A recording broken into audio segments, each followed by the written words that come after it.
वैश्विक महामारी कोरोना से भारत समेत दुनिया भर की अर्थव्यवस्था पटरी से उतर गई है।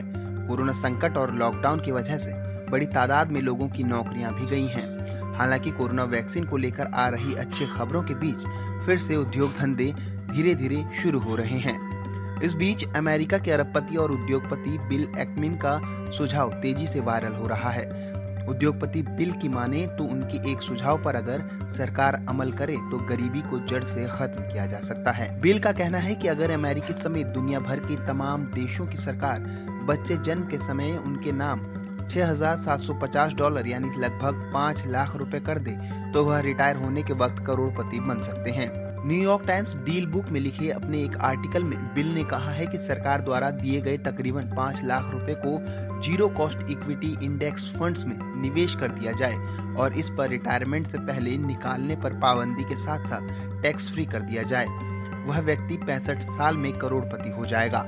साथ ही उनका कहना है कि सालाना 8% रिटर्न्स के चलते 65 साल की उम्र तक ये रकम $1 मिलियन यानी लगभग 7.5 करोड़ और 74 की उम्र तक ये फंड्स $2 मिलियन यानी लगभग 15 करोड़ में तब्दील हो जाएगा। बिल के मुताबिक इस योजना को अमली जामा पहनाने के लिए अमेरिकी सरकार को तकरीबन $26 बिलियन यानी 20 खरब रुपए खर्च करने होंगे।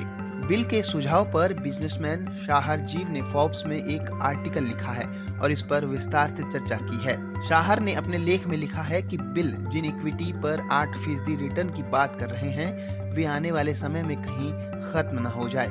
दरअसल 1985 से 2014 के बीच अमेरिका में इक्विटी पर करीब 8% रिटर्न्स मिले हैं, लेकिन अगले 20 सालों में ये घटकर 4 से 6.5% के बीच हो सकता है। उन्होंने आगे कहा है कि अगर 5 लाख के निवेश पर 4% का रिटर्न मिलता है तो 65 साल की उम्र में यह महज $86,000 यानी 63 लाख रुपए ही हो पाएगा। ऐसे में ना तो लोग करोड़पति बन पाएंगे और सरकार को भी इस प्लान को अमल में लाने के लिए $26 बिलियन की जगह $300 बिलियन खर्च करने होंगे। हालांकि उन्होंने कहा है कि अमीर और गरीब की खाई बांटने के लिए यह सुझाव एक अच्छा कदम साबित हो सकता है।